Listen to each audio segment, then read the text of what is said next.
بسم اللہ الرحمن الرحیم۔ السلام علیکم جی، میں ہوں محمد عثمان اور آپ دیکھ رہے ہیں پروگرام حرف راز۔ اور آج کے موضوعات میں سب سے پہلے ہم ذکر کریں گے کہ ایک بار پھر رانا ثناء اللہ صاحب نے کمیٹی بنانے کا اعلان کیا ہے اور کہا ہے کہ فوج کے خلاف جو کمپین چلائے گی، شہداء کے خلاف چلائے گی، اس کے خلاف کارروائی ہوگی اور بہت سارے لوگ حراست میں بھی لیے گئے ہیں۔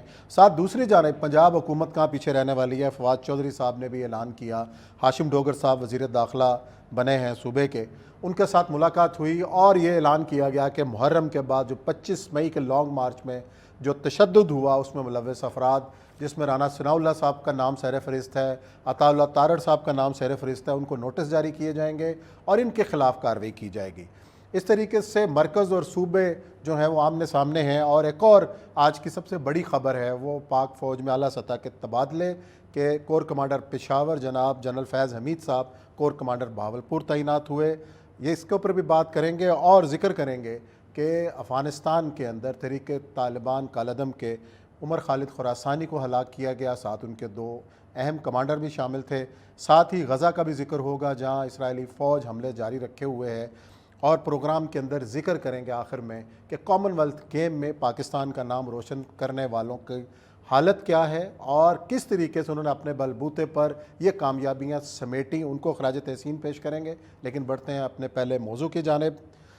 اپنا ماجد نظامی صاحب نے مجھے اسٹوڈیوز میں جوائن کیا ہے۔ نظامی صاحب، ایک تو یہ کہ یہ جو صوبہ اور مرکز جو آمنے سامنے آتے جا رہے ہیں، صوبہ مرکز کہہ رہے ہیں کہ جناب ہم پی ٹی آئی کے جو ٹرولز ہیں ان کے خلاف کارروائی کریں گے، دوسری جانب فواد چودھری صاحب نے آج اعلان فرمایا ہے کہ جناب ہم رانا ثناء اللہ کو نہیں چھوڑیں گے، عطا اللہ تارڑ کو نہیں چھوڑیں گے۔ یہ تمام تر جو چیزیں ٹکراؤ کی طرف جا رہی ہیں، کوئی پاکستان کی سیاست میں کوئی ٹھہراؤ نہیں آ سکتا؟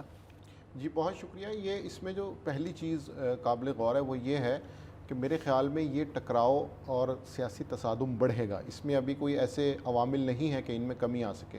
اس کی وجہ یہ ہے کہ پی ٹی آئی نے چونکہ پنجاب حکومت واپس لی ہے سو اس لیے وہ پر اعتماد ہیں۔ دوسرا پہلو یہ ہے کہ انہوں نے بائی الیکشنز میں اچھا پرفارم کیا ہے، سو ان 2 نکات کی وجہ سے وہ نفسیاتی طور پہ مسلم لیگ نون اور پی ڈی ایم سے تھوڑا سا آگے آ چکے ہیں۔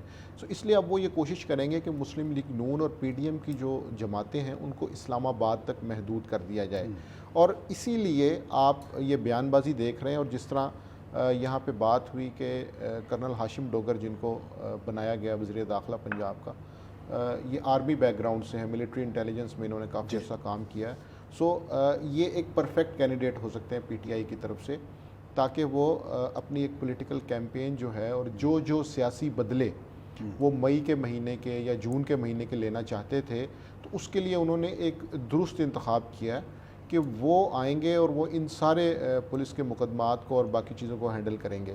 سو اس چیز کو ہمیں یہ دیکھنا ہے کہ انہوں نے ایک تگڑا وزیر داخلہ لگایا ہے جو مرکز کو بھی آنکھیں دکھائے گا اور صوبے کے اندر بھی جہاں جہاں پہ تحریک انصاف کے ساتھ کوئی زیادتیاں ناانصافیاں ہوئی تھیں ان کے حوالے سے بھی کام کرے گا۔ سو میرا یہ خیال ہے کہ ابھی اس میں کوئی کمی نہیں آنے والی اور یہ دونوں طرف سے محاذ میں اضافہ ہوگا۔ اچھا نظامی صاحب، ایک سب سے بڑا جو ایلیمنٹ ہوتا ہے وہ بیوروکریسی۔ ہم نے دیکھا کہ چیف سیکرٹری صاحب نے کہا جی میں نے کام نہیں کرنا اور مجھے ہٹانا ہے، اس لیے یہ دباؤ ڈالا جا رہا ہے کہ جو ہم نے ایک ٹیم تیار کی ہے اتنے مہینے کے بعد اور محنت کے بعد، ان کو یہاں سے جو ہے مجھ پر دباؤ ڈالا جا رہا ہے کہ ٹرانسفرز کیے جائیں۔ تو جب بیوروکریسی ہی ساتھ نہیں ہے، پہلے بھی بزدار صاحب یہی کہتے رہے، عمران خان صاحب یہ کہتے رہے کہ جناب بیوروکریسی ہمیں چلنے نہیں دے رہی، تو اب کیا ایسے حالات پیدا ہو جائیں گے کہ جی بیوروکریسی جو ہے ان کی ہر چیز پہ امنا صدق نہ کہے گی اور یہ کارروائی اتنی کہ آسان ہوگی؟ اس میں بنیادی نقطہ یہ کہ وزیر اعلیٰ پرویز الہی کا بیوروکریسی سے برتاؤ یکسر مختلف رہا ہے، اور ان کی ہمیشہ سے پوری سیاسی زندگی میں ان کی یہ اسٹریٹجی رہی ہے کہ وہ بیوروکریسی سے بڑے پیار سے اور احترام سے کام لیتے ہیں۔ شہباز شریف ماڈل ایک ڈیفرنٹ ماڈل تھا جس کے اندر ایک دھوم دھڑکا اور تو تڑاک معطل، سسپینڈ، چل گئی، چھٹی۔ سو اس میں آپ کو چودھری پرویز الہی کا جو سیاسی مزاج ہے اس کے اندر آپ کو یہ چیز نظر نہیں آئے گی۔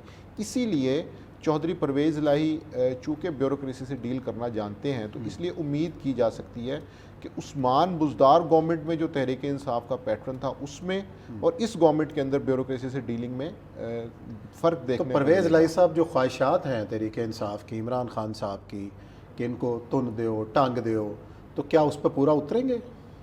یہی وہ نقطہ ہے کہ جہاں پہ ہو سکتا ہے کہ چودھری پرویز الہی کا اور تحریک انصاف کا اختلاف شروع ہو، کیونکہ چودھری پرویز الہی کا بیوروکریسی کو، پولیس کو چلانے کا ایک یکسر مختلف ماڈل ہے، پیار محبت سے بالکل چلاتے ہیں. دوسری طرف تحریک انصاف کا یہ کہنا ہے کہ چونکہ ہمارے ساتھ پچھلے 2-3 مہینے میں بڑا سیاسی انتقام لیا گیا ہے، سو ہم نے وہ سارے بدلے لینے ہیں. سو ظاہراً تو یہ ایک پوائنٹ آف کانفلکٹ بن رہا ہے مسلم لیگ کاف کے چودھری پرویز لائی میں اور تحریک انصاف کے اندر. اس کو کوشش یہ ہوگی کہ آہستہ آہستہ سموتھلی چلایا جائے، لیکن اس معاملے پہ اختلاف رہے گا کیونکہ چودھری پرویز لائی کی حکمت عملی تحریک انصاف سے یکسر مختلف ہے. اچھا، ایک اور آج اہم جو پیش رفت ہوئی ہے کہ تحریک انصاف نے اعلان کیا تھا کہ 13 کی رات ہم اسلام آباد جلغار کریں گے، لیکن اب جو اطلاعات آ رہی ہیں کہ جناب اب لاہور میں جلسہ ہوگا، ہاکی گراؤنڈ جو ہے اس کو سلیکٹ کیا گیا ہے. یہ جو ایک دم شفٹ آیا ہے، کیا رانا ثناء اللہ سے خوف زدہ ہو گئی ہے پی ٹی آئی کی حکومت کے؟ جی ماضی میں جس طریقے سے ہمارے ساتھ برتاؤ کیا گیا اور اسلام آباد سے روکا جا سکتا ہے، تو کیا لاہور کا انتخاب کس طریقے سے کو مرکزی حکومت کو اتنا وہ دباؤ میں لا سکیں گے لاہور کا انتخاب کر کے؟ اس میں ایک دلچسپ پوائنٹ یہ ہے کہ اگر ہم ان کا گزشتہ جلسہ دیکھیں تو اس میں پورے دن کی جو کارروائیاں تھیں، پنجاب میں نون لیگ کی حکومت تھی، اوپر رانا ثناء اللہ تھے، پورے دن کی کارروائیوں میں تحریک انصاف اتنا بڑا مجمع اکٹھا نہیں کر سکی. سپریم کورٹ میں جب معاملہ گیا اور وہاں سے کچھ ایسی ڈائریکشنز آنا شروع ہوئیں جس سے تحریک انصاف کو لگا کہ انہیں ریلیف مل رہا ہے، اس کے بعد ان کا کارکن نکلا. سو ایک تو یہ یہاں پہ نقطہ نظر سامنے رکھنا چاہیے کہ اگر یہ اسلام آباد میں جلسہ کریں تو وہاں پہ تصادم کا خطرہ زیادہ ہے اور ان کی پولیٹیکل پرفارمنس کا بھی امتحان ہوگا. بالفرض اگر سرحد سے NWFP جو پرانا ہے اور اب خیبر پختونخوا ہے، وہاں سے آنے والے قافلوں کو اگر رانا ثناء اللہ کامیابی سے روک لیتے ہیں یا پنجاب سے آنے والوں سے محاذ رائے شروع ہو جاتی، تو وہاں پہ ایک سیاسی مجمع کا ایک اثر نہیں ہو پائے گا، جس کی وجہ سے لاہور کا جو جلسہ ہے وہ تو ایک ہوم گراؤنڈ ہے. اس کے اندر آپ سرکاری ملازم بھی لا سکتے ہیں، اس میں آپ کارکن بھی لے کے آ سکتے ہیں، اس میں پولیس کے ناکے نہیں ہوں گے، کہیں پہ کنٹینر نظر نہیں آئیں گے.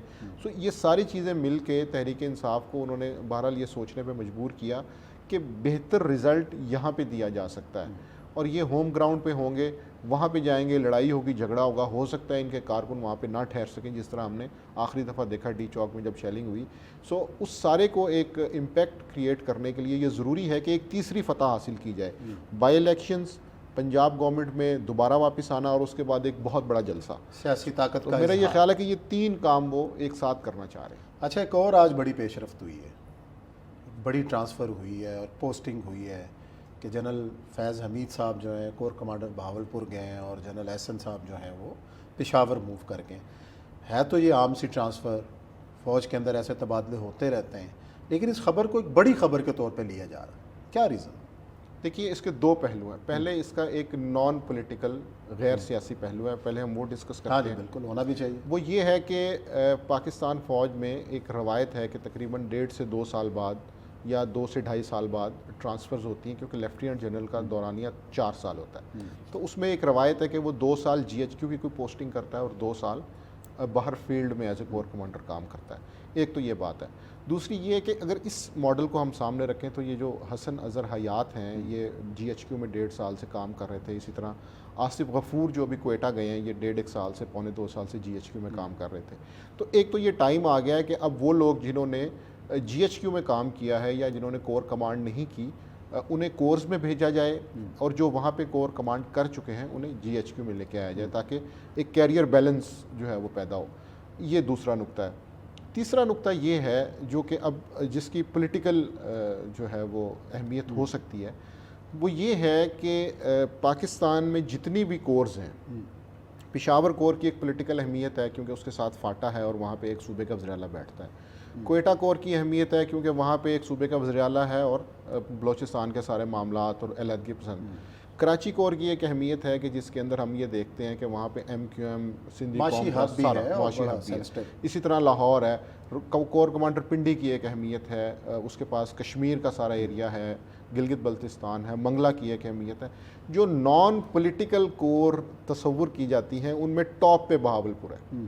اس کے آس پاس ایسا کوئی ادارہ نہیں ہے، ایسی کوئی آپ پوسٹنگ کو نہیں یاد ہے. ہوگا کہ جنرل حمید گل صاحب کی بھی پوسٹنگ ادھر ہی ملتان ہوئی تھی، ملتان یا ہاں اس سائڈ. اس سائڈ پہ. سو پہلے نمبر پہ بہاولپور، دوسرے نمبر پہ گجرانوالہ اور ملتان کورس. یہ تصور کی جاتی کہ یہاں پہ جانے والے افسر کا سیاست سے کوئی تعلق ہو ہی نہیں سکتا کیونکہ اس ویسے کے بھی تو پاس نہیں ہو سکتا. نہیں وہ تو ایک اصولی موقف ہے نا، لیکن میں یہ ایک عملی بات کر رہا ہوں. سو اس میں یہ دیکھنے کی ضرورت ہے کہ بہاولپور وہ کور ہے کہ جس کا کوئی مبینہ پولیٹیکل انفلوئنس نہیں ہے. سو ہمیں اس چیز کو اس سے ریلیٹ کرنا چاہیے. اور دوسرا یہ ہے کہ جو طالبان سے مذاکرات ہو رہے تھے اس کے اندر بھی کچھ ایسی پیش رفت تھی, تو اس کے بعد اگر یہ فیصلہ کیا گیا ہے اور یہ انتخاب کیا گیا کہ انہیں جی ایچ کیو میں لانے کے بجائے بہاولپور بھیجا گیا, تو اس میں ایک تو یہ چیز ہے کہ انہیں کور سے کور میں ٹرانسفر کیا گیا. اس کا مطلب یہ ہے کہ انہیں واپس جی ایچ کیو میں نہیں لایا گیا. سو دوسرا اس کا ایک جو اسپیکٹ ہے وہ یہ ہے کہ بہاولپور کور پیورلی ایک ایسی کور ہے کہ جس کے ارد گرد کوئی ایسی چیز نہیں ہے کہ جو وہاں پہ کسی نام کا, کسی شہرت کا یا کسی بدنامی کا باعث بن سکے. بڑی مطلب اسٹریٹجکلی یہ سارا ہوتا ہے. اور اس میں اگلے سیگمنٹ میں ہم ذکر کریں گے کہ آپ نے بات کی طالبان سے مذاکرات کی, تو آج ایک اہم پیش رفت جو ہوئی ہے وہ ہوئی افغانستان کے اندر پکتیکا میں, جو عمر خالد خراسانی جو مطلوب دہشت گرد طریقے طالبان کا لدم کا, وہ مارے گئے ہیں. کتنی بڑی یہ پیش رفت ہے, اس کے اوپر ہم بات کریں گے بریک کے بعد. ناظرین بریک لے رہے ہیں, بریک کے بعد آئیں گے تو ذکر کریں گے افغانستان میں ہونے والی اس بڑی پیش رفت.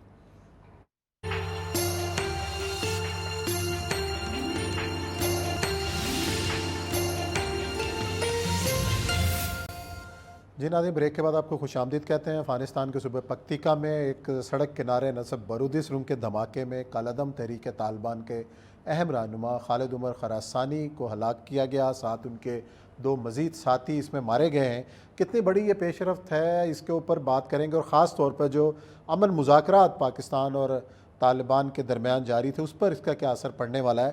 ماجد نظامی صاحب, پہلے تو یہ بتائیں کہ یہ عمر خالد خراسانی جو ہے کتنا بڑا ٹارگٹ تھا, اور یہ جو مذاکرات کے اندر بھی ان کا کوئی بیان سامنے آیا کہ جی ہم نے سیز فائر کیا, اور اس کے بعد آج اس دھماکے کے اندر یہ ہلاکت ہوئی ہے. ایک تو مذاکرات کے پروسیس کے اوپر اس کا کیا اثر ہوگا؟ جی یہ ایک بڑی اہم پیش رفت اس لیے بھی ہے کہ کالعدم تحریک طالبان کے اگر ہم تنظیمی سیٹ اپ کو دیکھیں تو اس کے اندر جو چند بڑے نام ہیں جو ابھی زندہ بچ گئے ہیں, اکثر تو مارے جا چکے ہیں, لیکن جو موجودہ قیادت ہے اس کی جو چند بڑے نام ہیں اس کے اندر ان کا شمار ہوتا تھا. دوسرا مسئلہ یہ ہے کہ عمر خالد کی اختلافات بھی رہے تھے اور ایک الگ سے دھڑا بھی بنا لیا گیا تھا. اس کے بعد پھر انہوں نے ایک دفعہ پھر صلح کی. سو وہاں پہ اگر اثر و رسوخ کی بات کی جائے تو یہ جو ٹاپ کے 5 لوگ ہیں, 5 لوگ ہیں, ان میں یہ نام ضرور آتا تھا. دوسری بات یہ ہے کہ جہاں تک اس کا تعلق ہے مذاکرات سے, تو ایک ایسی ہمیں اسٹریٹجی, حکمت عملی یا ایسے شواہد دیکھنے کو ملتے ہیں کہ جب سے کالعدم تحریک طالبان افغانستان شفٹ ہوئی ہے تو وہاں پر ایسی سرگرمیوں کا دائرہ بڑھ گیا ہے کہ جس کے اندر مارنے والے نامعلوم ہوتے ہیں, اس کی ذمہ داری بھی کوئی قبول نہیں کرتا, لیکن ٹارگٹ کو نیوٹرلائز کر دیا جاتا ہے. اس میں ہمارے پاس کئی ایسی مثالیں ہیں کہ جن میں سنائپر سے کسی طالبان کمانڈر کو مار دیا گیا, کسی کو بم دھماکے میں مار دیا گیا, کسی کو بارودی سرنگ کی وجہ سے مرنا پڑا. سو یہ ساری ایسی چیزیں ہیں کہ جن کے حوالے سے یہ کہا جاتا ہے کہ یہ سرحد پار سے کی جا رہی ہیں, لیکن چونکہ دونوں طرف سے اس کا ثبوت نہیں ملتا, سو اس لیے اس پہ محتاط بیان بازی ہی کی جاتی ہے. دوسری اس میں جو اہم بات ہے وہ مذاکرات سے متعلق ہے. چونکہ مذاکرات کسی بھی صورت میں کامیاب ہوں تو اس کے بعد اس معاہدے پہ عمل کرنا دونوں فریقوں کے لیے لازم ہوتا ہے. تو اس لیے جنگ بندی سے پہلے عموماً تاریخ میں ایسے دیکھا گیا ہے کہ جنگ بندی سے پہلے سارے اہم اہداف کو نشانہ بنایا جاتا ہے تاکہ جنگ بندی کا وقت آنے سے پہلے جو بھی ٹارگٹس ہیں وہ اچیو کر لیے جائیں. اس کے بعد چونکہ یہ کرنا ذرا مشکل ہوتا ہے. سو یہ اگر ہم 2 پہلو سامنے رکھ کے یہ دیکھیں تو یہ ایسی ہی کارروائی ہے جو نامعلوم طریقے سے ہوئی ہے, اس کی ذمہ داری بھی کوئی قبول نہیں کرے گا, لیکن ان کا ایک اہم نقصان ہو چکا ہے. اور مذاکراتی عمل پہ بھی اس کا اثر پڑ سکتا ہے, کیونکہ ان کے خیال میں یہ کارروائی چونکہ سرحد پار سے ہوئی ہے, سو وہ یہ کہہ سکتے ہیں کہ ہمیں اس کا ایک نقصان ہوا ہے جس کی وجہ سے مذاکرات میں تعطل آ سکتا ہے. لیکن اگر ہم اوورآل اس ہلاکت کا جائزہ لیں تو میرا یہ خیال ہے کہ یہ ان کے لیے ایک بہت بڑا نقصان ہے, اور مذاکراتی عمل میں اس کا فرق پڑ بھی جائے تو یہ ایک ایسی کامیابی ہے کہ جو دوسرے فریق کو مل چکی ہے. اچھا, مختلف جو گروپس ہیں مثلا مذاکرات کے اندر ہم نے دیکھا کہ جی ایک فریق مذاکرات کر رہا ہے طالبان کا, تو دوسرا ہمیشہ سے اس کے اینٹی کھڑا ہوتا ہے. وہ جس کا کہتے ہیں سپلنٹر گروپ نکل کے سامنے آتے ہیں. طالبان کے کئی گروپ تھے, لیکن اس بار بحثت مجموعی اس بات پہ اجماع تھا کہ جی ہم مذاکرات کریں, اور ابھی تک کوئی بڑی ان کی کارروائی نہیں ہوئی, اور ایک سیز فائر ابھی تک چل رہا ہے. اور ایسے میں جس ٹرانسفر کا ہم نے ذکر کیا کہ ان میں ان کا بڑا کلیدی رول تھا، جنرل فیض حمید صاحب کا، یہاں سے علماء بھی گئے، مفتی تقی عثمانی صاحب اور یہ سارے لوگ ملے بھی، ان کا ایک مطالبہ تھا کہ جناب یہ جو انضمام ہے فاٹا کا یہ واپس لیا جائے، اس حوالے سے ڈیڈ لاک برقرار ہے۔ اب اس کے بعد کیا لگ رہا ہے کہ یہ ختم ہو جائے گا مذاکرات کا سلسلہ یا کوئی آگے اس کا کام چلے گا؟ میرا یہ خیال ہے کہ کام چلے گا، تھوڑا سست روی کا شکار ہوگا۔ اس کی وجہ یہ ہے کہ افغان طالبان اس وقت ایسی کوئی سرگرمی افورڈ نہیں کر سکتے کہ جس کے اندر ان کی افغانستان کے اندر جو حکومت ہے وہ ڈی سٹیبل ہو۔ ایک تو انہیں داعش کا خطرہ ہے، دوسرا پاکستان سے ان کے بڑے اچھے تعلقات ہیں، اسی طرح کالعدم تحریک طالبان سے بھی ان کے بڑے اچھے تعلقات ہیں۔ تو سب اس پورے مسئلے میں افغان طالبان کو سب سے زیادہ ایشو یہ ہے کہ وہ یہ چاہتے ہیں کہ امن ہو، تاکہ نہ ان کے اوپر کوئی الزام آئے اور نہ ان کی طرف سے کوئی سرحد پار جو ہے وہ مشکلات میں اضافہ ہو۔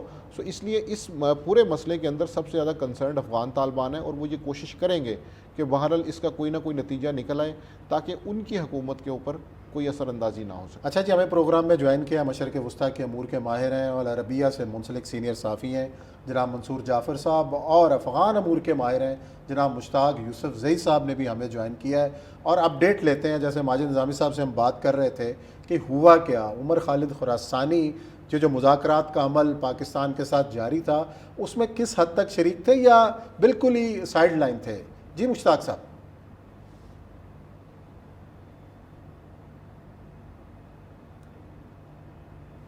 مشتاق صاحب آپ کو آواز آپ آ رہی؟ جی مجھے آواز آ رہی ہے۔ میں یہ کہہ رہا ہوں کہ یہ جو عمر خالد خراسانی کی جو مارا جانا ہے یہ کتنی بڑی پیش رفت ہے، اور جو مذاکرات حکومت پاکستان کے ساتھ اس کالعدم گروپ کے جاری تھے اس میں عمر خالد خراسانی کا کیا رول تھا؟ جی یہ بہت سینئر کمانڈر میں سے تھے ٹی ٹی پی کے، اور جب یہ تحریک بنی تھی دسمبر 2007 میں تو مولوی عبدالولی، جس کا اصل نام عبدالولی تھا اور جنگی نام اس کا مولوی خالد خراسانی تھا، تو یہ اس وقت سے بہت کلوز تھے بیت اللہ مسعود کے، اور یہ محمد ایجنسی میں طالبان کے سربراہ تھے۔ یہ بہت سختگیر ویوز کے مالک تھے، اور پھر 2014 میں ان کو تحریک سے نکالا گیا تھا، اور ان کے اوپر الزام تھا کہ یہ منمانی کر رہا ہے، سیولین علاقوں میں حملے کراتا ہے اور یہ لوگوں سے ایکسٹارشن یعنی بتے وصول کرتا ہے۔ تو پھر ریسنٹلی ان کو دوبارہ شامل کیا گیا تحریک طالبان پاکستان میں، جب مولوی جب جو نئے کمانڈر ان کے بنے ہیں ساؤتھ وزیرستان کے، تو یہ بہت فعال تھے۔ اور یہ جو مذاکراتی کمیٹی بنی ہے جو پاکستانی حکومت کے ساتھ اس وقت بات چیت کر رہی ہے، تو یہ ممبر تھے اس کمیٹی کے۔ اچھا، اور نہایت اہم اور فعال رول تھا، اگرچہ کچھ چیزوں کے اوپر ان کا اختلاف تھا اپنے دیگر ساتھیوں کے ساتھ، لیکن یہ بہت فعال تھے۔ اور یہ دوسرا حملہ ہے، اس سے پہلے جو مذاکراتی ٹیم کے ممبر ہیں مولوی فقیر محمد، جن کا تعلق باجوڑ سے ہیں، ان کے اوپر ڈرون حملہ ہوا تھا کنڑ میں، پھر ان کو وہاں سے شفٹ کیا گیا دوسرے علاقوں میں، اور بھی ان کی یہ ڈیتھ ہوئی ہے۔ ان کے ساتھ تین اور بھی اہم لوگ ہیں۔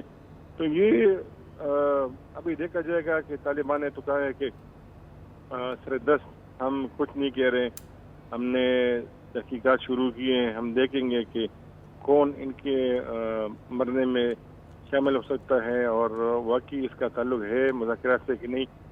تو میرے خیال میں بہت جلد طالبان بیان جاری کریں گے، لیکن ان کا بہت بڑا گروپ ہے، یہ نہایت مقبول ہے، اور ان کے جو اپنا گروپ ہے ان کے لوگ بھی کافی فعال ہیں۔ اور یہ محمد ایجنسی کے علاوہ چارسدہ پشاور جو کہ بہت قریب ہے محمد ایجنسی کے، تو یہاں پر بھی زیادہ ان کے لوگ کام کر رہے ہیں، اور پہلے بھی انہوں نے بڑے بڑے حملے کیے ہیں۔ اچھا جی، سیز فائر کی جو باتیں ہیں اور ابھی تک قائم ہے، اس ہلاکت کے بعد اس بات کا کوئی خدشہ موجود ہے کہ یہ سیز فائر کا خاتمہ ہو جائے؟ اصل میں اس وقت طالبان پاکستان میں دو قسم کی ویوز ہے۔ ایک ویو تو یہ ہے کہ جو مذاکراتی اس وقت عمل ہے اس کو جاری رکھنا چاہیے، اور کیونکہ یہ لوگ پہلے بھی طالبان تحریک میں شامل نہیں تھے، دوبارہ شامل ہو گئے تھے، اور اس دوران یہ داعش میں چلے گئے تھے، یہ خود اور ایک اور کمانڈر حافظ دولت خان جن کا تعلق اور ایجنسی سے ہے، ایک مفتی حسن ہیں، ان کا تعلق ملکگنج ایجنسی کے علاقے بٹھیرا سے ہیں، اور ایک ان کے سن اللہ ہے. تو یہ پہلے تحریک سے چلے گئے تھے، پھر بعد میں آئے تھے. تو جو تحریک کے اپنے پرانے لوگ ہیں جن کا تعلق تو وزیرستان سے ہے، ساؤتھ وزیرستان، دیر، سوات، جی بنیر، وہ چاہتے ہیں کہ یہ عمل خراب نہ ہو. لیکن اس کے علاوہ اور بھی بہت مضبوط لوگ ہیں. اگر ان کو واقعی شک پڑتا ہے کہ میرا خیال آڈیو کا ان کو اس لیے مسئلہ آ مارا رہا ہے، گیا ہمیں ہے آپ کہ کی آواز صحیح نہیں پہنچ چیف رہی. میں منصور جعفر صاحب کی طرف آؤں گا. مسجد منصور صاحب، پچھلے دنوں ایمن الظواہری کی ہلاکت کا واقعہ ہوا اور کابل کے ایک پوش علاقے میں یہ دعویٰ کیا گیا کہ ان کو ڈرون حملے کے ذریعے جو ہے وہ قتل کیا گیا ہے. عرب پریس نے اس پر کس طریقے سے اس پر رد عمل دیا ہے اور کس طریقے سے اس کو لیا جا رہا ہے، جبکہ طالبان کی قیادت یہ کہتی ہے کہ ان کے پاس ایسے کوئی شواہد موجود نہیں ہیں، وہ تحقیقات کریں گے کہ ایمن الظواہری صاحب یہاں تھے بھی کہ نہیں؟ جی یقیناً جی، عرب پریس جو ہے اس کا جو مین سورسز ہیں وہ تمام جی ویسٹرن منصور میڈیا صاحب. ہے، خاص طور پہ جی آپ سن پا رہے ہیں؟ جی جی جی، جاری رکھیے گا. جی یقیناً جو عرب پریس ہے اس کے براہ راست آن گراؤنڈ رپورٹنگ بہت کم ہے کابل سے، اور خاص طور پہ افغانستان کے دیگر علاقوں سے. اور اسی وجہ سے جو ہے ان کے یہ مسائل جو ہیں کہ وہ انڈیپینڈنٹ رپورٹنگ نہ ہونے کی وجہ سے وہ انہی سورسز پہ ریلائی کر رہے ہیں. اور ان کا یہی دعویٰ ہے کہ اس وقت یہ اٹیک ہوا ہے، اور خاص طور پہ جو امریکن ذرائع ابلاغ ہیں وہ یہی بتا رہے ہیں، اور انہی سورسز کو کوٹ کر کے اس بات کی تصدیق یا رپورٹنگ جو ہے وہ کی جا رہی ہے.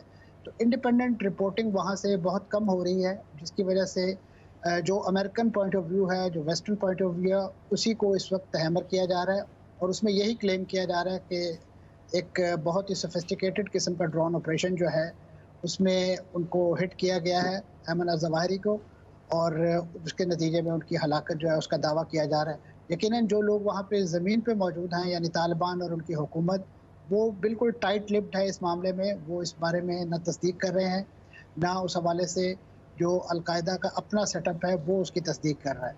جی اچھا منصور صاحب، پہلے بھی جیسے اسامہ بن لادن کا واقعہ ہوا تھا ایبٹ آباد کے اندر، اور کوئی شواہد سامنے نہیں آئے، نہ ڈیڈ باڈی دکھائی گئی، نہ اس کی کوئی تصویر دکھائی گئی.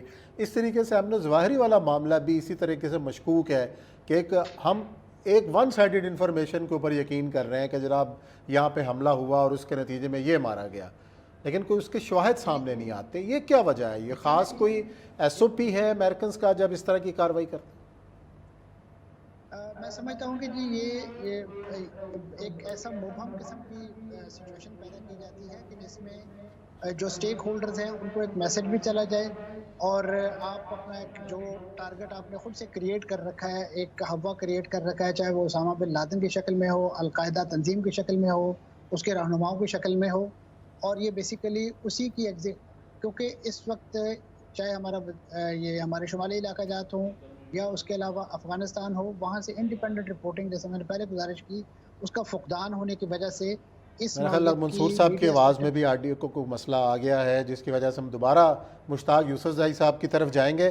مشتاق صاحب، ابھی تک یہ جیسے منصور صاحب بات کر رہے تھے کہ بڑا مشکوک سا معاملہ لگتا ہے ایمن الظواہری والا بھی، کہ طالبان کی قیادت یہ کہہ رہی ہے، سہیل شاہین صاحب نے بیان دیا کہ ہمیں تو علم نہیں ہے کہ جناب ایمن الظواہری صاحب یہاں پہ رہائش پذیر تھے، اگر ایسی کوئی چیز ہوئی ہے تو ہمیں شواہد فراہم کیے جائیں. تو اس بات میں کتنی حقیقت ہے؟ ان کا یہ مطالبہ کس طریقے سے جائز ہے؟ میرے خیال میں یہ تو ممکن نہیں ہے کہ اتنی بڑی شخصیت جو موسٹ وانٹڈ ہو، جن کی سر کی قیمت $25 ملین ہو، وہ افغانستان میں رہائش پذیر ہو اور افغان طالبان کو پتہ نہ ہو. یہ تو ممکن نہیں ہے. اصل میں اتنا بڑا حملہ تھا، اتنا بڑا دھچکا ہے افغان طالبان کی حکومت کے لیے کہ 2 دن تک وہ خاموش رہے، اور انہوں نے میٹنگز کی کہ اس کو رسپونڈ کرنا چاہیے، اگر کرنا چاہیے تو کس طرح اس کو رسپونڈ کیا جائے. اور آخر میں انہوں نے فیصلہ کیا کہ بس اس کو ڈس آن کرتے، کہ میں پتہ ہی نہیں تھا، کیونکہ خود طالبان کے اندر ایک گروپ ایسا ہے کہ وہ سمجھتے ہیں کہ یہ ان کے لیے بڑی پریشانی کی بات ہے، شرم کی بات ہے کہ ایک بندہ اس وقت افغانستان میں رپوش تھا کہ افغانستان میں امریکی نیٹو فورسز تھے، لاکھوں کی تعداد میں تھے، ان کے پاس جدید اسلحہ تھا، اور انہوں نے اپنے آپ کو محفوظ رکھا تھا. لیکن وہاں سے پھر نیٹو فورسز، امریکی فوج چلی جاتی ہے، طالبان کی حکومت بن جاتی ہے، اور یہ افغانستان میں کابل کے اندر بہت ہی محفوظ ترین علاقے میں رہائش پذیر ہیں اور پھر طالبان کی حکومت میں مر جاتے ہیں، تو یہ ان کے لیے ایک دھچکا ہے، اس لیے انہوں نے یہ سٹانس لیا. تو میرے خیال میں چونکہ خود طالبان کے اندر کچھ لوگ کہہ رہے ہیں کہ ایسا لگتا ہے اس واقعے سے کہ ان کے اندر مخبر موجود تھے، اور اگر ایسا نہ ہو تو یہ ممکن نہیں ہے، کیونکہ جس علاقے میں یہ گھر تھا تو وہاں پہ عام لوگوں کا جانا تھوڑا سا بہت مشکل ہے، کیونکہ 3-4 چیک پوائنٹس ہیں طالبان کے، اور یہ وہی گھر ہے کہ جو پچھلی گورنمنٹ تھی اشرف غنی کی، یہ سارے ان کے منسٹرز جنرلز آرمی کے، تو یہ یہاں پہ رہائش پذیر تھے. بڑے مہنگے علاقے ہیں، بڑے بڑے گھر ہیں. تو جب وہ چلے گئے اور 15 اگست 2021 کو طالبان نے قبضہ کیا افغانستان کے اوپر، تو یہ سارے جو گھر ہیں اب ان کے طالبان کے اندر بھی جو بہت مضبوط لوگ ہیں وہ ابھی ان پہ قابض ہے، ان کی فیملی یہاں پہ رہائش پذیر ہے. جی منصور صاحب، آپ کی موجودگی کا فائدہ اٹھاتے ہوئے ایک غزہ کے حوالے سے بھی سوال کروں گا کہ جو آج تازہ حملے اسرائیلی فوج کی جانب سے شروع کیے گئے ہیں اور جو مناظر ہمارے سامنے آ رہے ہیں بڑے دردناک قسم کے مناظر ہیں، یہ ہر 4-6 مہینے کے بعد اس طرح کا کانفلکٹ پیدا ہو رہا ہے، کوئی روکنے والا ہے کہ نہیں؟ میں سمجھتا ہوں جن لوگوں نے اس میں کوئی کردار ادا کرنا ہے، روکنا ہے، ان میں سر فہرست تو امریکہ اور اس کے جو یہاں لپالک اسرائیل ہے وہ ہیں، اور خطے کے دیگر عرب ممالک، وہ تمام کے تمام جو ہیں اس علاقے کو بیس بنا کے اپنی انٹرنیشنل اور اپنی ڈومیسٹک پالیٹکس جو ہے وہ کھیل رہے ہیں. امریکی صدر جو بائیڈن کے دورے کے بعد جو ناکامی انہیں ہوئی ہے، خاص طور پہ مڈل ایسٹ کے جو پلان لے کر آئے تھے، وہاں پہ ایک امریکن چھتری جس کا ایک کامن ڈیفنس ہوگا پورے مڈل ایسٹ کا، تو سعودی عرب نے وہ پلان تو ان کا ناکام کر دیا تھا، یہ کہہ کے کہ ابھی اس نوعیت کا کوئی جسے کہنا چاہیے عرب نیٹو یا اس کی کوئی ہمیں ایسا ضرورت نہیں ہے، تو ہم اپنے دفاع کے حوالے سے اپنی اسٹریٹجی. دوسرا ایجنڈا وہ لے کر آئے تھے یہاں پہ ایران کو کنٹین کرنے کے حوالے سے. آپ کو یاد ہوگا کہ ان کا دورہ فلسطین کے موقع پہ جو پریس کانفرنس تھی اس کا تھرسٹ جو تھا وہ سارے کا سارا ایران پر تھا. تو اب امریکی انتظامیہ کو، خاص طور پہ جو بائیڈن کو، اپنے مڈ ٹرم انتخابات کے لیے جو کامیابی درکار ہے، یا جو ان کا اس وقت پاپولیرٹی کا گراف ہے وہ 38% پہ آ گیا ہے، تو اس کو بوسٹ دینے کے لیے وہ کوئی نہ کوئی ایسی سکسیس سٹوری اپنے عوام کو دکھانا چاہتے ہیں، اور اس کے لیے ہمیشہ کی طرح فلسطینی کو ایک جو ہے وہ تختہ مشق بنایا گیا ہے. اور خاص طور پہ اس وقت جو ایک ایران نواز تنظیم ہے جہاد اسلامی، جو یقیناً غزہ میں سرگرم ہے اور اس کے دفاتر غرب اردن میں بھی ہیں، ان کے خلاف ایک کریک ڈاؤن شروع کیا گیا غرب اردن میں، اور اس کریک ڈاؤن کو بنیاد بنا کے ایک خود سے ہی، جیسے میں نے پہلے عرض کیا کہ ایک دشمن کریٹ کرتے ہیں، ایک ہوا کریٹ کرتے ہیں اور پھر اس کو چیز کرتے ہیں، اور اسی چیز کے نتیجے میں یہ غزہ پر جو ہے وہ کھلی جنگ جو ہے مسلط کی گئی. انہوں نے اپنے طور پہ ایک پریمپٹیو سٹرائک سمجھ کے کہ وہاں پہ جو غرب اردن میں جو کریک ڈاؤن ہوا ہے اس کے رد عمل شو کرے گی جہاد اسلامی.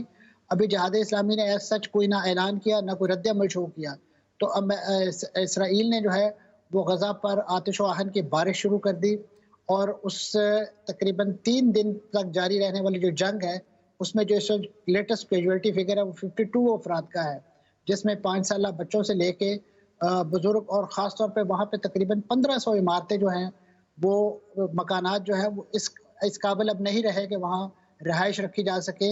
اور اب بھی جو مصر کی وساطت سے اور مصر کے کوارڈینیشن سے جو وہاں سیز فائر پر متفق ہوئے ہیں دونوں فریق، اس کے باوجود اسرائیل نے جو ہے وہ آج ایک نیا حملہ جو ہے وہ کیا ہے، جس کے نتیجے میں جو اب بھی وہاں پہ امن و امان کی جو صورتحال ہے اور خاص طور پہ جو جنگ کی ایک کیفیت پیدا ہوئی ہے، میں سمجھتا ہوں وہ پورے خطے کے امن کو تاراج کرنے کے لیے ایک ایسی اسرائیل کی طرف سے اور اس کے سرپرست امریکہ کی طرف سے میں سمجھتا ہوں حماقت سرزد ہوئی ہے.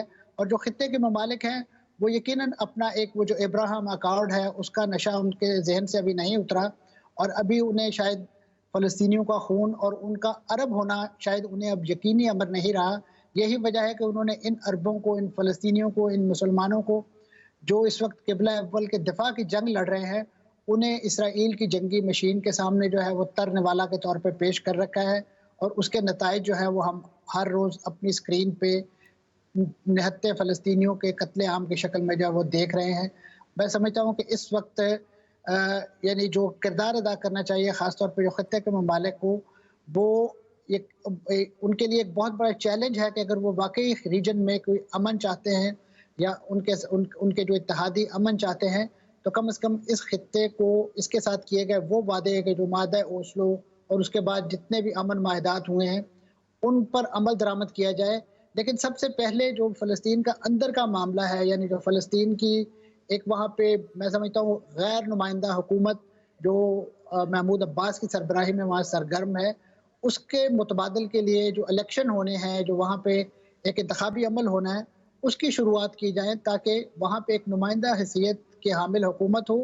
اور یہ فلسطینی حکومت اس وقت اسرائیل کے ساتھ جس انداز سے سیکورٹی کوآپریشن کر کے اپنے ہی شہریوں کو، اپنے ہی سبجیکٹس کو جو ہے وہ اسرائیل کے حوالے کر رہی ہے، اور اس کے نتیجے میں یہاں پہ جو ایک جسے کہنا چاہیے اسرائیل کو جواز مل رہا ہے کہ وہ غزہ سمیت دیگر علاقوں پر جو ہے وہ حملے کرے۔ اچھا منصور صاحب، آپ نے کہا کہ جی ایک انتخابات کا راستہ ہموار ہو اور یہ گروپ اپنی حکومت بنائے، تو یہ انتخابات کروانے کس نے مجبور کرنا ہے کہ جناب آپ بیٹھیں مل کر اور انتخابات کا اعلان کریں اور جو منتخب حکومت ہے اس کے سپرد اقتدار کریں؟ یہ کس نے کروانا ہے؟ بنیادی طور پہ تو یہ فریضہ فلسطینی اتھارٹی، میں اسے نام نہاد کہوں گا، اس کا ہے، اور اس سے بڑھ کر اس فلسطینی اتھارٹی کو لیگل جو جسٹیفیکیشن دینے والے یورپی یونین اور دیگر ممالک کا ہے جو دنیا بھر میں جمہوریت کا راہ بلاپتے ہیں، ان کو مڈل ایسٹ میں عراق کے اندر سب سے مہنگی جمہوریت متعارف کرانے کا بہت تکلیف ہوتی ہے۔ اسی طریقے سے شام میں ان کو بشار الاسد ایک آمر کے طور پہ کھٹکتا ہے، لیکن دیگر ان کے جو اتحادی ہیں جو خطے میں جہاں بادشاہتیں اور سلطنتیں موجود ہیں، وہاں جمہوریت کے حوالے سے ان کے پیٹ میں وہ مروڑ نہیں اٹھتا۔ اور اسی طریقے سے فلسطین کے اندر جہاں پہ غیر نمائندہ صدر 2008 سے ایک فلسطین کے تمام سیاہ و سفید کا مالک بنا بیٹھا ہے، اور وہ عمر کے اس حصے میں ہے کہ جس میں عام طور پہ لوگ ریٹائرمنٹ کی زندگی گزارتے ہیں اور وہ کسی نہ کسی ہاسپٹل کے بیڈ پر ہوتے ہیں، اور اس وقت انہیں صدر مان کر ان کی اس وقت بھی جب امریکی صدر آئے ہیں اور ان سے ملاقات کی گئی، لیکن ان کو ان کی حیثیت یاد دلوائی گئی کہ ان کے ہیڈ کوارٹر میں ان سے ملاقات کرنے کے لیے جو بائیڈن نہیں آئے، ان کو انہوں نے بیت لحم میں جو بیسیکلی اسرائیل کے اندر علاقہ ہے ان کی سیادت میں وہاں بلا کے ان سے ملاقات کی گئی، جو ایک لحاظ سے ان کے لیے میسج تھا کہ ہم آپ کو فلسطینیوں کا نمائندہ صدر نہیں سمجھتے یا فلسطینیوں کو نمائندہ نہیں سمجھتے، اسی لیے ہم نے آپ کو اسرائیل کی سرزمین پہ ملاقات کے لیے بلوایا ہے۔ اور یہ ملاقات کوئی دو ہم منصب صدور کے درمیان نہیں تھی، یہ ایسے ہی تھا کہ جیسے آپ نے کسی کو پیشی پہ بلوایا ہے اور وہ آپ کے کہنے پہ آپ کے دربار میں حاضر ہوا ہے، اور انہوں نے جوائنٹ پریس کانفرنس کے بجائے کوئی جوائنٹ کمیونیکے جاری کرنے کے بجائے انڈیویجولی اپنے اپنے بیانات اپنے اپنے موقف پیش کر کے، بلکہ آپ نے نوٹس کیا ہوگا کہ جو بائیڈن نے باقاعدہ ریپریمانڈ کیا محمود عباس کو جب انہوں نے بہت زیادہ مطالبات کیے، تو انہوں نے کہا کہ آپ کی صفوں کے اندر اور آپ کی حکومت کے اندر ٹرانسپیرنسی ہونی چاہیے۔ تو میں سمجھتا ہوں کہ امریکہ کو اور ان کے اتحادیوں کو، اور خاص طور پہ فنڈز دینے ان حکومتوں کو فنڈ دینے والے ان ملکوں کو اس وقت ٹرانسپیرنسی یاد نہیں آتی جب وہ ڈالروں کے اور جو یوروز ہیں اس کے ٹرک اور جہاز کے جہاز بھر کے ان لوگوں کو بھیجتے ہیں، اور اس کے بعد ان کا نہ کوئی آڈٹ ہوتا ہے اور یہ تمام کے تمام وسائل جو ہیں وہ فلسطینیوں کی فلاح و بہبود کے بجائے اسرائیل کی طرف سیکورٹی کوآپریشن اور اس انداز فلسطینیوں کو، اور خاص طور پہ جو مزاحمتی تنظیموں سے تعلق رکھنے والے فلسطینی ہیں ان کو دیوار سے لگانے کے لیے استعمال کیے جاتے ہیں۔ جی اور اسی وجہ سے منصور صاحب کہ ایسا ان حالات کا سامنا فلسطینی قوم کو کرنا پڑ رہا ہے۔ بہت شکریہ تمام مہمانوں کا۔ یہاں بریک لیتے ہیں، بریک کے بعد آتے ہیں تو پروگرام کا سلسلہ جاری رہے۔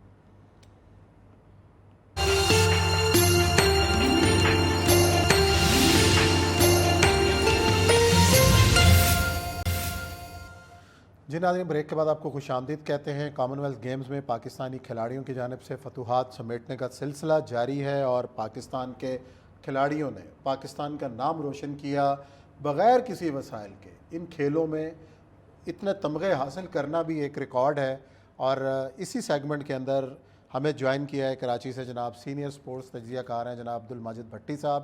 اسٹوڈیوز میں ہمیں جوائن کیا ہے ہمارے سپورٹس ایڈیٹر ہیں عمران مانی۔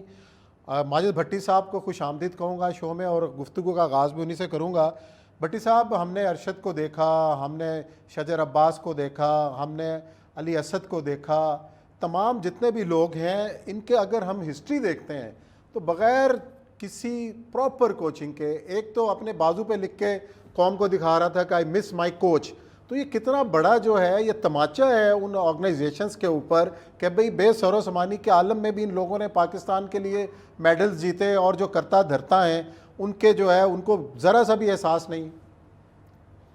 دیکھیں بالکل عثمان بھائی آپ نے صحیح تجزیہ کیا کہ ہماری ترجیحات کبھی اسپورٹس رہی نہیں۔ اب ارشد ندیم کے بارے میں بہت کم لوگ جانتے ہیں کہ خانیوال ریلوے اسٹیشن پر وہ میاں چنو کے جو پیڑے تھے وہ بیچتے تھے، وہاں سے ان کی سکسیس اسٹوری شروع ہوئی، اور کل رات جس طرح پاکستان میں نیوز چینلز پر ہیڈ لائن رہی، آج بھی ہیڈ لائن رہی، دراصل ہمارے جو حکومت میں جو بھی حکومت آتی ہے وہاں جو صاحب اقتدار ہیں ان کی ترجیحات میں کبھی بھی کھیل نہیں رہا۔ آپ دیکھیں کہ پاکستان میں اسپورٹس کی منسٹری نہیں ہے، جو انٹر پروونشل کوارڈینیشن کمیٹی کی جو منسٹری ہے اس کو ہم نے اسپورٹس دیا ہوا ہے۔ اب 2004 سے عارف حسن صاحب پاکستان اولمپک ایسوسی ایشن پر براجمان ہے، جب وہ ریٹائرڈ ہوئے پاکستان آرمی سے تو اس کے بعد پاکستان اولمپک ایسوسی ایشن پر آ گئے۔ مسئلہ یہ کہ یہ ہمارے پاس ٹیلنٹ کی کمی نہیں ہے، لیکن ہم نے کوئی ایسا سسٹم نہیں بنایا۔ ایک اسپورٹس پالیسی پرویز مشرف صاحب کے دور میں بنی تھی، اس پالیسی پر بھی پوری طریقے سے عمل نہیں ہو سکا۔ آپ دیکھیں کبھی نسیم حمید ہمیں شہ سرخیوں میں نظر آتی ہے، کبھی شجر عباس آ جاتے ہیں، نو دستگیر بٹ انہوں نے گولڈ میڈل جیتا۔ کل رات ارشد ندیم کو ہم نے دیکھا کہ انہوں نے پاکستان کا نام بلند کیا، لیکن ہمارے پاس ایک ایسا کوئی پراپر سسٹم نہیں ہے۔ ایون میں نے بنگلہ دیش میں دیکھا کہ وہاں پر بی کے ایس پی کے نام سے انہوں نے ایک بہت کئی 100 ایکڑ پر اپنی اسپورٹس اکیڈمی بنائی ہوئی ہے۔ ہمارے یہاں ایسا کوئی سسٹم نہیں۔ اگر آپ کو یاد ہو مڈ 70s میں جب ذوالفقار علی بھٹو صاحب پاکستان کے وزیر اعظم تھے، چائنا نے ہمیں اسلام آباد میں اسپورٹس کمپلیکس بنا کے دیا۔ آپ کبھی اس اسپورٹس کمپلیکس پر اب رپورٹ بنا کے دیکھ لیں، وہاں پر پاکستان اسپورٹس بورڈ کا ہیڈ کوارٹر بھی ہے، لیکن وہاں پر اس اسپورٹس کمپلیکس کی حالت کیا ہو گئی ہے۔ ہمارا یہ جو اسپورٹس کا سسٹم ہے میرے خیال میں اس میں اوور ہالنگ کی ضرورت ہے، پروفیشنلزم لانے کی ضرورت ہے۔ ہمارے پاس ٹیلنٹ ضرور ہے، لیکن سسٹم نہ ہونے کی وجہ سے ہمارا ٹیلنٹ بھی ضائع ہو رہا ہے۔ آپ دیکھیں کہ ہم تو 2 گولڈ میڈل پر بہت خوش ہو رہے ہیں۔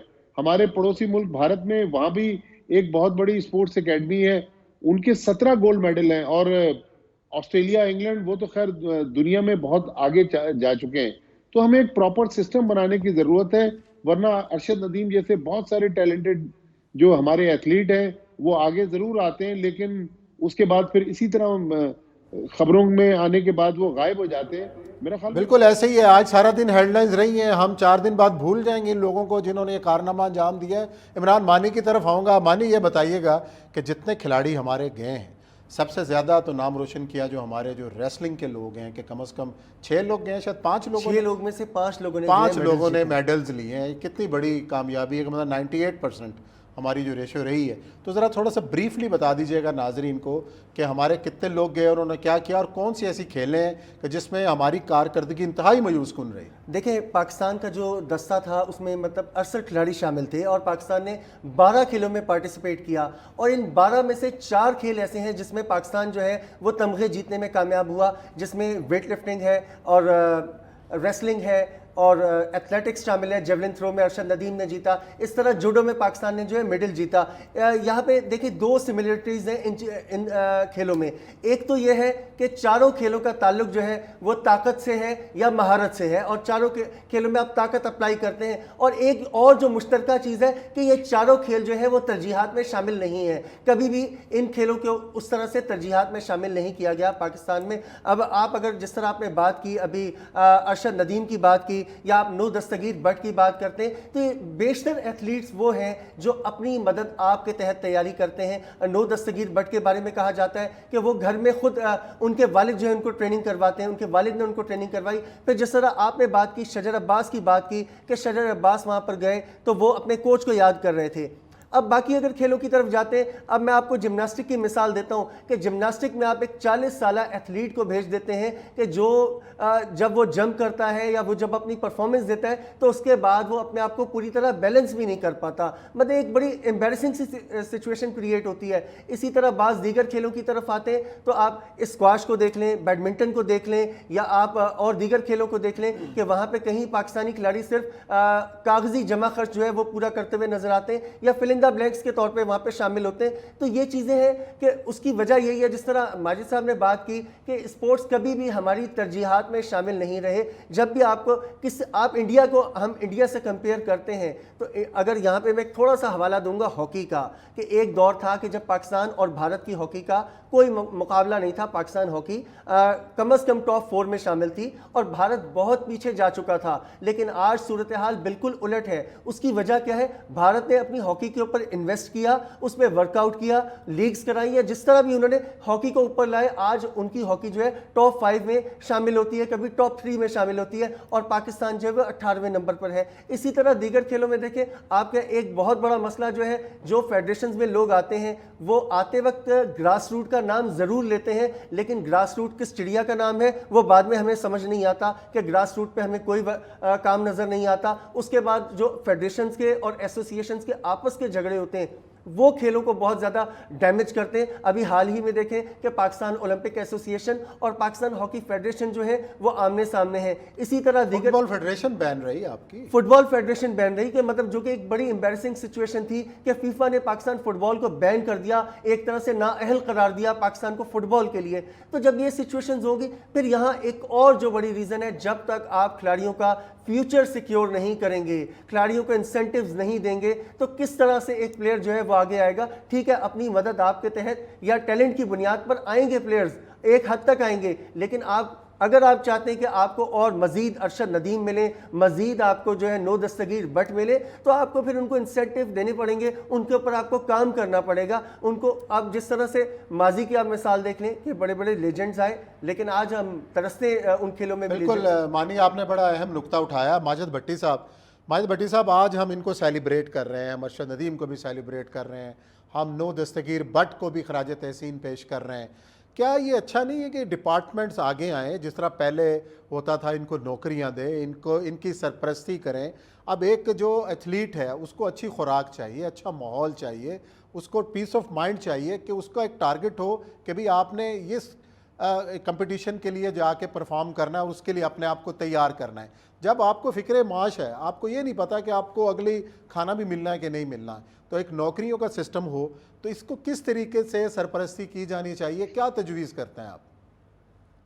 دیکھیں عمران خان کے جو 3.5 پونے 4 سال کا دور تھا، اس میں جو کھلاڑیوں پر اور کھیل پر جو بہت بڑا ظلم ہوا وہ ڈپارٹمنٹس بند ہونے کا ہوا. دیکھیں اس وقت بالکل آپ صحیح کہہ رہے ہیں کہ اگر کھلاڑی کے پیٹ میں روٹی نہیں ہے تو وہ کس طرح اپنے کھیل پر توجہ دے گا. تو میرا خیال میں جو پرائیویٹ سیکٹر ہے اس کو بھی آگے آنا پڑے گا، بینکس ہیں، ملٹی نیشنل کمپنیز ہیں، ان کو آگے آنا پڑے گا. پھر دیکھیں اسپورٹس کی ہمیں ایک پراپر پالیسی لانی پڑے گی. آج دیکھیں نا اسپورٹس کے جو منسٹر ہیں مزاری صاحب، ہمیں نہیں پتا وہ کیسے اسپورٹس کے منسٹر بن گئے. اس سے پہلے فہمیدہ مسائل تھے، ان کی بھی لڑائی جھگڑے پاکستان اولمپک ایسوسیشن کے ساتھ چلتے رہے. تو یہ جو ایک مافیا پاکستان کے اسپورٹس پر ڈومینیٹ کر رہا. آج آپ مانی نے بتایا کہ 68 رکنی شاید پاکستانی دستہ جو تھا وہ برمنگم گیا ہوا ہے. آپ دیکھیں اس میں جوائے رائڈرز کتنے ہیں. اس میں اب ہمارے ہیں دوست، لیکن بڑے افسوس سے کہنا پڑ رہا ہے کہ تقریباً کوئی 15 سے 18 صحافی بھی گئے ہوئے. یہ جو کروڑوں روپے کھلاڑیوں کے خرچ ہو رہے ہیں دوسرے معاملات پر اپنی سیٹوں کو بچانے کے لیے، پاکستان اولمپک ایسوسیشن جس طرح میڈیا کو بھی نوازنے کی کوشش کر رہا ہے، تو میرا خیال میں اسپورٹس کی تباہی میں کھلاڑی جو ہیں وہ اتنے ذمہ دار نہیں ہیں. حکومت اس کی براہ راست ذمہ دار ہے. اس کے بعد میڈیا کی بھی بہت بڑی ذمہ داری ہے کہ میڈیا بھی اس وقت ٹول بنا ہوا ہے. میڈیا بھی کبھی عارف حسن کو آپ دیکھیں ہیرو بنا کے پیش کرتا ہے، کچھ میڈیا کے دوست عارف حسن کو جو ہے ان کو نیگیٹو ان کے بارے میں خبریں دیتے ہیں. تو میرا خیال میں جب تک پراپر اسپورٹس کی پالیسی نہیں آئے گی، شہباز شریف صاحب بالکل ان کا بھی اسپورٹ سے بڑا تعلق رہا ہے, ان کو بھی چاہیے کہ وہ ڈپارٹمنٹل اسپورٹس جو ہیں ان کو بحال کریں. پھر آپ یہ دیکھیں کہ اسکواش میں ہمارا ماضی میں کتنا بڑا نام تھا, آج پاکستان اسکواش میں کہیں سٹینڈ نہیں کر رہا. کرکٹ, ویمنز کرکٹ آپ دیکھیں, مینز کرکٹ کے شور شرابے کے اندر ویمنز کرکٹ کے اندر اتنی پالیٹکس اور اتنی خرابی ہے کہ ہم اس کو نظر انداز کر رہے ہیں. پاکستان کی جو ویمنز ٹیم ہے وہ تینوں میچ کامن ویلتھ گیمز میں ہار گئی. تو پاکستان کے اسپورٹس کے بڑے گمبھیر مسائل ہیں. اس پر میرا خیال میں آپ نے ہمیں کم ٹائم دیا ہے, اس میں کس دن بالکل ایک الگ پروگرام کریں تو پھر اس کا بہتر انداز میں پوسٹ مارٹم ہو سکتا ہے. یہ بالکل بہتر انداز میں پوسٹ مارٹم ہو سکتا ہے. اسی نوٹ کے ساتھ پروگرام کا وقت بھی یہاں ختم ہوا. دونوں مہمانوں کا بہت شکریہ. انشاءاللہ کل پھر ملیں گے. اپنا بہت خیال رکھیے گا. اللہ حافظ.